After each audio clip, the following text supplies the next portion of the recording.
사무엘하 6장 1절에서 우리 19절까지 말씀 같이 볼까요? 6장 1절에서 19절. 네, 같이 한 목소리로 읽도록 하겠습니다. 다윗이 이스라엘에서 뽑은 무리 3만 명을 다시 모으고 다윗이 일어나 자기와 함께 있는 모든 사람과 더불어 바알레 이후다로 가서 거기서 하나님의 궤를 메어오려 하니 그 궤는 그룹들 사이에 저장하신 만군의 여호와의 이름으로 불리는 것이라. 그들이 하나님의 궤를 새 수레에 싣고 산에 있는 아비나답의 집에서 나오는데 아비나답의 아들 우사와 아효가 그 새 수레를 모니라. 그들이 산에 있는 아비나답의 집에서 하나님의 궤를 싣고 나올 때에 아효는 궤 앞에서 가고 다윗과 이스라엘 족속은 잣나무로 만든 여러 가지의 악기와 수금과 핏바와 소고와 앙금과 제금으로 여호와 앞에 연주하더라. 그들이 나곤의 타작마당에 이르러서는 소들이 띠므로 우사가 손을 들어 하나님의 궤를 붙들었더니 여호와 하나님이 우사가 잘못함으로 말미암아 진노하사 그를 그곳에서 치시니 그가 거기 하나님의 궤 곁에서 죽으니라. 여호와께서 우사를 치심으로 다윗이 분하여 그것을 베레스 우사라 부르니 그 이름이 오늘까지 이르니라. 다윗이 그날에 여호와를 두려워하여 이르되 여호와의 궤가 어찌 내게로 오리요 하고 다윗이 여호와의 궤를 옮겨 다윗성 자기에게로 메어가기를 즐겨하지 아니하고 가드 사람 오벳 에돔의 집으로 메어간지라. 여호와의 궤가 가드 사람 오벳 에돔의 집에 여호와께서 오벳 에돔의 온 집에 복을 주시니라. 어떤 사람이 다윗 왕에게 아뢰어 이르되 여호와께서 하나님의 궤로 말미암아 오벳 에돔의 집과 그의 모든 소유에 복을 주셨다 한지라. 다윗이 가서 하나님의 궤를 기쁨으로 메고 오벳 에돔의 집에서 다윗성으로 올라갈새 여호와의 궤를 맨 사람들이 6걸음을 가매 다윗이 소와 살찐 송아지로 제사를 드리고 다윗이 여호와 앞에서 힘을 다하여 춤을 추는데 그때 다윗의 배 에봇을 입었더라. 다윗과 온 이스라엘 족속이 즐거이 환호하며 나팔을 불고 여호와의 궤를 메어 오니라. 여호와의 궤가 다윗성으로 들어올 때에 사울의 딸 미갈이 창으로 내려보다가 다윗 왕이 여호와 앞에서 뛰놀며 춤추는 것을 보고 심중에 그를 업신 여기니라. 여호와의 궤를 메고 들어가서 다윗이 그것을 위하여 친 장막 가운데 그 준비한 자리에 그것을 두매 다윗이 번제와 화목제를 여호와 앞에 드리니라. 다윗이 번제와 화목제 드리기를 마치고 만군의 여호와의 이름으로 백성에게 축복하고 모든 백성 곧 이스라엘 우리에게 남녀를 막론하고 떡 한 개와 고기 한 조각과 건포도 떡 한 덩이씩 나누어 주매 모든 백성이 각기 집으로 돌아가니라. 아멘. 4장, 5장, 6장이 오늘 읽을 본문이고요. 4장에는 사울 왕의 마지막 후계자 이스보셋이라는 사람의 이야기가 나옵니다. 거기다가 그거는 좀 동그라미를 해놓고 잠깐 보고 넘어갈까요? 4장 1절에 보면 이 사람의 이름이 사실은 1, 2, 3, 4장에서 끝나기 때문에 더 이상 등장할 일은 없긴 하지만 그래도 기억은 해놓았으면 좋겠습니다. 사울의 아들 4장 1절입니다. 사울의 아들 이스보셋은 아브넬이 헤브론에서 죽었다함을 듣고 손에 맥이 풀렸고 온 이스라엘이 놀라니라 해서 이스보셋이라는 이름을 좀 동그라미를 해주시고요. 그러니까 실질적으로 이스라엘의 왕이 3대 왕이 다윗인 거죠. 그렇죠? 사울이 1대 왕, 그리고 사울의 아들 이스보셋이 2대 왕, 그리고 3대 왕이 다윗 이렇게 됩니다. 실질적인 왕으로는 이제 2대 왕이라고 보이지만 근데 그 중간에 있는 사람이 있는 거죠. 근데 그 사람이 맥이 풀리고 놀랐다는 표현이 나오면서 아브넬이라는 사람이 나와요. 아브넬은 어제 말씀드렸죠. 사울의 군대 장관. 그리고 요압은 다윗의 군대 장관입니다. 근데 이 이스보셋이라는 사람은 안타깝지만 꼭 2년을 치리하고 세상을 떠나게 되는데 타살당하게 돼요. 근데 그 타살을 그 중심에 서 있는 사람이 그 다음 절에 나옵니다. 한번 볼까요? 2절 말씀 보겠습니다. 사울의 아들 이스보셋에게 군 지휘관 2사람이 있으니 한 사람의 이름은 바하나요 한 사람의 이름은 레갑이라 해서 레갑에 동그라미 좀 해주세요.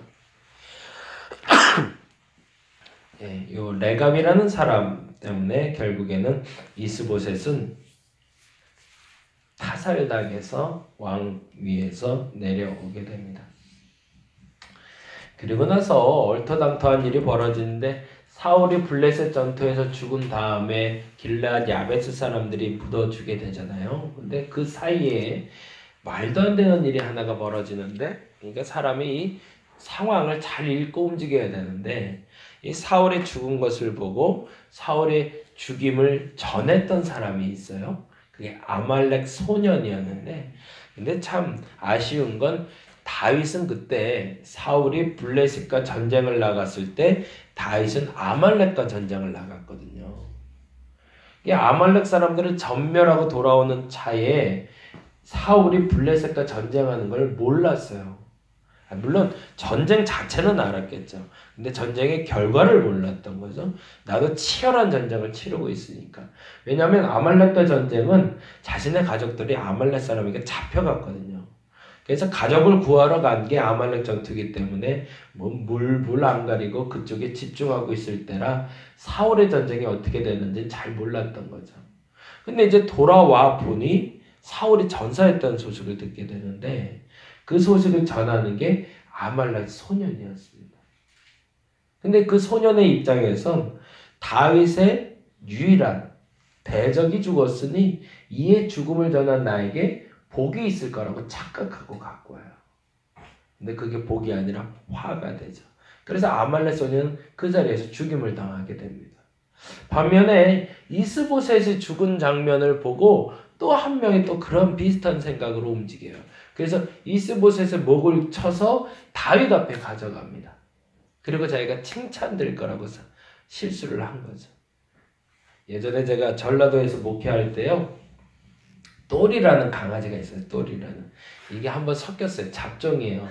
근데 원래는 굉장히 예쁜 강아지인데 주인을 잘못 만나서 목줄을 해놓으니까 애가 아우 지저분하더라고요. 걔는 역시 풀어줘야 돼요. 그래서 몇 줄 좀 풀어놨더니만 걔가 예쁘더라고요. 털도 자기가 이렇게 털갈이도 하고 뭉친 것도 풀려고 그래서 풀어놨다가 나중에 도로 묶었는데 두 가지가 이유였어요. 첫째는 사방팔방 돌아다니면서 각 집에 다 인사를 하고 다니셨대요. 아유 그러니까 누가 좋아하겠어요. 이 집까지 꼬리 흔들고 저 집까지 꼬리 흔들면서 그러니까 아 그거 좀 개 좀 묶어놓으라 그래서 어쩔 수 없이 묶어놨는데 또 하나 묶게 된 이유가요. 얘가 쥐를 잘 잡았어요. 얼마나 그 강아지가 쥐를 잘 잡는지 어느 날인가 제가 풀어주고 다음날 아침에 돼서 이제 새벽 예배 끝나고 들어가면요 쥐 한 마리를 몰고 오는 거예요. 그래서 가뜩이나 쥐가 그때는요 어디서 그만한 게 있는지 이게 요만한 생쥐면은 그래도 이쁘게라는데 이만한 시궁쥐를 걔도 그거 잡는 맛이 있었을 것 같아. 이만한 걸 물어다가 이렇게 딱 갖다 놔요. 그래서 꼬리를 흔들고 너무 좋아하는 거예요. 나 잘했지 그리고 칭찬해달라고. 근데 또 잘한 짓은 잘한 짓이니까 집안에 쥐가 저희 옛날에 저 시골 있을 때 예배 드리면 다다다다 소리가 났거든요. 천장에서 다다다다 소리가 나고 언제 한번 천장이 딱 열려서 보니까 쥐 또 우르르 쏟아지더라고요. 그런 데서 처음 목회를 했는데 그런데 그런 쥐를 잡아오니 얼마나 고마워요. 그래서 한번 칭찬을 했더니 이놈이 그 칭찬이 진짜인 줄 알고 맨날 잡아오는 거예요. 이거 못 살겠는 거예요. 막 교회 앞에 맨날 쥐가 죽은 게 이렇게 있으니까 어느 날 한 5-6마리를 물어봤는데 도저히 안 되겠더라고요. 그래서 혼내고서 묶어놨거든요. 똑같은 짓을 한 거예요. 그 아말렉 사람이. 뭐가 칭찬인지를 모르겠는 거죠. 그거 잡아오는 게 칭찬이 아니라 그거 안 하고 묶여서 얌전히 있는 게 칭찬받을 일인데 이 아말렉 사람도 그리고 이 이스보셋을 죽임을 전하는 사람도 똑같이 실수하고 있었던 거죠. 저와 여러분이 하나님이 기뻐하는 일이 뭔지를 알아야 됩니다. 그 얘기가 바로 6장에 또 전달되고 있어요. 다윗은 블레셋과의 그 치열한 전투에서 죽은 사울을 복수해주며 블레셋의 싸움에서 승리해냅니다. 그러고 나라가 안정이 되기 시작해요. 그러고 나니까 첫 번째 생각난 게 다윗 생각에 법궤. 그래 그 법궤가 어디 갔지? 라고 생각해보니까 엘리 제사장 때 뺏겼던 법궤가 블레셋 사람들의 손을 통해서 다시 들어왔는데 차마 정중앙으로 들어오지 못하고 오벳에돔의 집에 오기 전에 아비나답의 집에 머물고 있다는 걸 알게 된 거죠. 나는 정 중심에 들어왔는데 이스라엘의 중심에 들어왔는데 하나님의 곁길에 있으니 하나님 모셔오고 싶다라는 마음이 들었던 겁니다. 그게 바로 6장 얘기예요. 그래서 이 법궤를 나르려고 하는데 문제가 이렇게 됩니다. 보세요. 다윗의 열심이 어느 정도인지 한번 보겠습니다. 다윗 6장 1절입니다. 같이 한번 읽어보겠습니다. 다윗이 이스라엘에서 뽑은 무리 3만 명을 다시 모으고 대단한 거죠. 전쟁에 나가는 것도 아닌데요. 법궤 하나 날라오겠다고 몇 명을 동원했다고요? 3만 명을 동원했대요. 이게 다윗의 열심이에요. 우리가 이 정도 열심이 있냐는 거죠. 예배 드릴 때. 다윗은 3만 명의 군사들을 이끌고 가서 법궤를 가져오려고 합니다. 근데 문제는 그 다음에 3절 말씀인데요. 같이 한번 읽어볼까요? 그들이 하나님의 궤를 새 수레에 싣고 산에 있는 아비나답의 집에서 나오는데 아비나답의 아들 우사와 아요가 그 새 수레를 모니라 라고 되어 있어요. 이제 여러분이 잘 아는 그 사건이 나타나는 건데 아비나답의 집에서 나올 때에 준비한 것이 두 가지였습니다. 첫째는 새 수레고요. 우사와 아효가 몰면서 가지고 나온 또 하나가 있는데 그게 6절입니다. 같이 한번 읽어볼까요? 그들이 나곤의 타작마당에 이르러서는 서들이 띠므로. 두 가지네요. 첫째는 뭐죠? 새 수레, 둘째는 소들. 두 개를 준비했어요. 왜 아비나답의 아들 우사와 아효가 수레를 준비하고 소들을 준비했을까? 그게 사무엘상 6장에 나옵니다. 이게 찾기가 그래서 편해요. 사무엘하 6장에 있는 사건이 사무엘상 6장에 나오네요.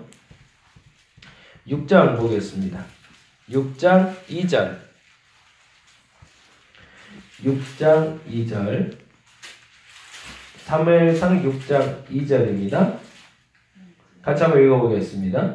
블레셋 사람들이 제사장들과 복술가들을 불러서 이르되 우리가 여호와에게를 어떻게 할까? 그것을 어떻게 그 있던 곳으로 보낼 것인지 우리에게 가르치라 라고 되어 있어요.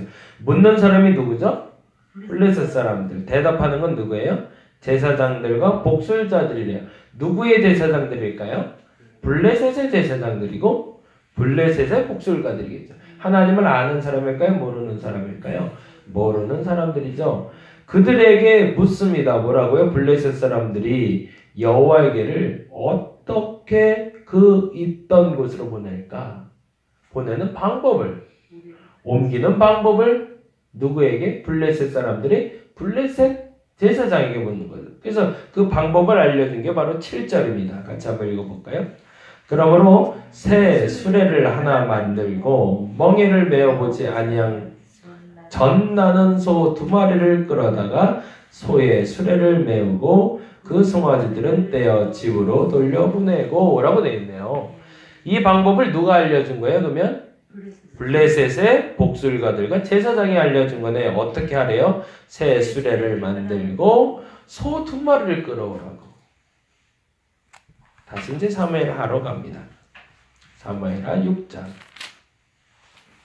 아까 그러면 말했던 우사와 아효가 준비한 게 뭐라고 그랬죠? 새 수레와 소. 그러면 그 방법은 어디에서 온 거죠? 네, 블레셋에서 온 거였던 겁니다. 이게 사실은 이들이 알고 있는 방법은 전통적인 방법이었어요. 언제부터 전통? 70년 전에 자기 집에 들어올 때의 방법. 그러니까 이게 전승이 됐겠죠. 자기 아버지 때부터. 너희 집에 어떻게 법궤가 들어와 있냐? 다들 궁금해했을 거 아니에요. 그렇죠? 다른 물건도 아니라 법궤인데 이 법궤가 우리 집에 어떻게 들어왔어? 모르겠는데 그때 블레셋과 전쟁이 있었는데 법궤를 우리 집으로 실어왔어. 어떻게 실어왔는데? 얘기해줬겠죠. 새 수레가 들어오고 소 2마리가 끌고 왔어. 그리고 전승 됐겠죠. 그렇게 70년 동안 전승되면서 이게 전통이라고 착각했던 거예요. 그래 놓고서 법궤를 옮기는 방법은 새 수레를 통해서 2마리의 소가 끌면 되겠지라고 누가 다윗에게 알려줬을까요? 우사와 아요가 알려줬겠죠. 그래서 8절에 이렇게 얘기합니다. 8절 말씀 읽어봅니다. 같이 읽겠습니다. 7절 8절 여호와 하나님이 우사가 잘못함으로. 그러니까 이 우사의 잘못은 뛰는 소를 절제시키면서 법궤를 잡은 게 문제가 아니라 우사의 잘못이 뭐예요? 잘못된 방법을 알려준 게 실수라는 거죠. 그리고 나서 8절에 이렇게 얘기합니다. 여호와께서 우사를 치심으로 다윗이 분하여. 그러니까 다윗이 화난 이유는 뭐예요? 우사에게서 잘못된 방법을 듣고 나는 군사 3만을 데리고 갔거든요. 그러니 얼마나 화가 나요. 그러니 다윗이 화가 안 날 수가 없는 거죠. 우사에게 얼마나 진중하게 물었겠어요. 너희 집에서 내가 법궤를 가져오려고 하는데 내가 어떻게 하면 좋겠느냐. 다윗 성격상 물었을 겁니다. 다윗 성격상 묻지 않고 갈 사람이 아니거든요. 갖고 와라라고 해도 되지만 친히 내가 가지러 갈 터인데 너희가 어떻게 나를지 나에게 알려달라 그랬더니 우사가 자신만만하게 얘기했겠죠. 수레를 준비하고 소를 준비해서 가면 된다고. 그게 진짜냐? 그랬더니 맞습니다. 우리 집에 그렇게 들어왔습니다 라고 얘기했겠죠. 그러고 나서 그것을 나르고 있는 다윗이 얼마나 화가 났는지 우리가 되짚어보게 됩니다. 선한 의도 그리고 최선의 노력 중요합니다. 근데 선한 방법이 같이 가야 된다는 거죠. 교회에서 하는 모든 일이 그래야 됩니다. 요즘 구본무 회장에 대해서 좋은 얘기들이 참 많이 나와요. LG 회장 돌아가신 분 73세의 젊은 나이에 돌아가셨는데 뇌종양 수술을 받고 대기업 총수답지 않은 모습 때문에 존경받고 있습니다. 그분이 그런 얘기를 남겨서 지난번 조선일보인가 동아일보에 글이 올랐는데 불법을 행해서 1등을 하느니 차라리 나는 1등을 하지 않겠다라는 선포를 했더라고요. 그 말이 참 멋진 표현이죠. 그리고 반도체 사업을 활성화하는 때에 IMF가 터지면서 김대중 정권 시절에 반도체는 삼성에게 넘기고 너희는 포기하라고 그럴 때 과감히 포기했던 사람이 구본무 회장이고 그리고 LED에 집중했다가 10배의 성장을 이룬 회장이 구본무 회장이라고 회자되고 있습니다. 그리고 심지어는 소록도의 간호사들의 생활비를 아무도 모르게 대고 있었다는 이야기들이 또 퍼지고 있어서 또 그의 선한 행동들이 지금 회자돼 가고 있어요. 나중에는 드러날 겁니다. 우리가 어떻게 살았는지. 지금은 사람들이 인정하지 않을 거예요. 그렇게 똑같이 살지 않았기 때문에 에휴 저것도 저렇게 살아고 뭐가 되겠어라고 생각할 수도 있을 거예요. 그렇다고 해서 방법을 바꿔서는 안 된다는 얘기입니다. 구태의하는 방법이지만 다윗의 법궤가 하나님의 법궤가 하나님의 성으로 들어올 수 있는 유일한 방법은 레위 자손이 어깨에 메고 가는 방법이었던 거죠. 유치해 보이고 답답해 보이고 아니 마차도 있고 말을 볼 수도 있는데 어떻게 사람이 어깨에 메고 그 어리석은 방법으로 법궤를 옮기냐라고 할 때 그게 진짜다라는 게 알려지는 것이 바로 육정의 방법입니다. 선한 의도를 가지시기 바랍니다. 모든 일을 할 때 선한 의도로 시작을 해야 됩니다. 법궤를 날라오는 게 나를 위한 것이 아니었습니다. 하나님을 위한 것이었습니다. 내가 기도하는 것이 나를 위한 것이 아닙니다. 하나님을 위한 겁니다. 내가 눈물 흘리는 이유는 나를 위한 것이 아닙니다. 하나님을 위한 겁니다. 그 선한 의도가 첫째여야 됩니다. 최선의 노력을 해야 됩니다. 다윗은 3만 명을 데려왔다고 합니다. 최선의 노력을 합니다. 근데 더 중요한 건 바른 방법으로 채워져야 됩니다. 이 세 가지가 여러분에게 오늘 기도 제목이 되었으면 좋겠습니다. 선한 의도, 최선의 노력, 그러나 바른 방법. 이 세 가지를 통해서 하나님의 복을 누리는 내가 되게 해달라고 기도하는 저와 여러분이 되기를 간절히 바랍니다. 기도하겠습니다. 최선을 다해야 됩니다. 의도 또한 선해야 됩니다. 근데 더 중요한 것이 있습니다. 바른 방법을 가지고 있어야 됩니다. 아무리 선한 의도를 갖는다 할지라도 그 결과를 내는 과정 중에 잘못된 방법, 지름길이라고 돌아가고 사람들이 알려주는 세상의 방법으로 교회의 일을 또한 하나님의 일을 하는 어리석음이 없게 하여 주시옵소서. 선한 의도, 최선의 노력, 바른 방법으로 하나님의 역사를 이루는 내가 되게 하여 주시옵소서.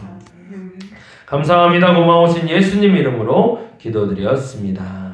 다 같이 기도하고 돌아가도록 하겠습니다.